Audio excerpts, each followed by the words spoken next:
పౌలు శీలను ప్రభువును పాడి స్తుతించినప్పుడు చెరసాల వణికింది.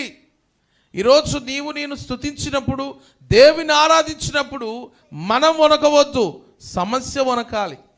సమస్యను సృష్టించిన మనుషులు, అపవాది శక్తులు వణికిపోవాలి. అవునన్న వారు గట్టిగా ఆమె చెప్తారా?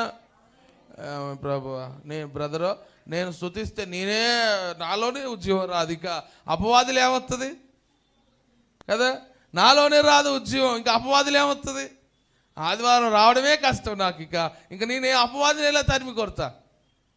ఎంత ఘోరం అది, ఎంత తలదించుకునే విషయం.